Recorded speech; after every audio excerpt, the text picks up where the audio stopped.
Kas kopīgs bijušajiem premjeriem Ivaram Godmanim, Valdim Dombrovskim un Enaram Repšem? Valodas policija viņus atzinusi par labākajiem latviešu valodas pratējiem ministru prezidentu vidū. Tā jau 3. gadu analizē publisko personu runu.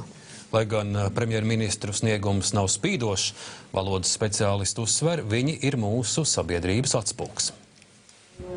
Valodas kultūra, tās stils, gramatika un oratora prasmes. Pēc šādiem kritērijiem valodas policija vērtēja 13 Latvijas valdības vadītāju runu. Pētījuma kopvērtējumā par labākajiem latviešu valodas pārzinātājiem atzīti bijušie premjerministri Ivars Godmanis, Valdis Dombrovskis un Enars Repše. Savukārt zemākos vērtējumus ieguvusi Lemdota Straujuma un Indulis Emsis. Valodas eksperti secinājuši, ka kopumā politiķi nav labas runas paraugs. Populārākās ir pareizrunas kļūdas, piemēram, vārda kad lietošana kā vietā. Nākamā tipiskā iezīme noteikti ir daudzie svešvārdi. Īpaši pēdējā laikā ir tā dēvētie modes vārdi. Vīzija, aktivitāte, konsolidācija, sinerģija, ekspektācija, kredibilitāte un tā tālāk. Arī no tiem var izvairīties, izmantojot latviešu valodas ekvivalentus. Amatpersonām trūkstot runas deksmes un spējas pasniegt savu sakāmo. Analizējot atjaunotās Latvijas premjerministru runu, atklājies arī, kā gadu gaitā mainījusies valoda.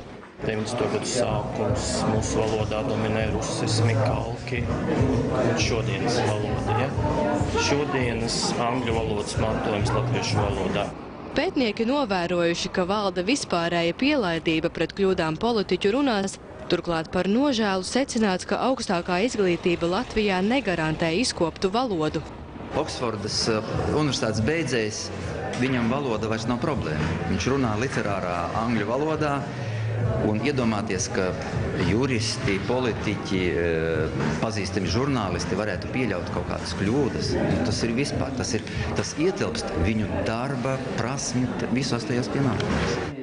Lai iespējami tālāk nodotu vēstījumu par koptas valodas svarīgumu, valodas policija sadarbojusies arī ar pašmāju reperi Ansi, kurš par šo tematu radījis dziesmu. Žargonismu lieka anglicismi parazīt vārdi. Pirmajā brīdī liekas diezgan smalki, un uz pirmo brīdi dzīve šķiet diezgan saldu, bet pēc tā visa latviešu vārdi tev skan par prasu. Varbūt pamēģini runāt tā, lai tevi saprast. Viduvējs vērtējums dots pašreizējam valdības vadītājam Mārim Kučinskim.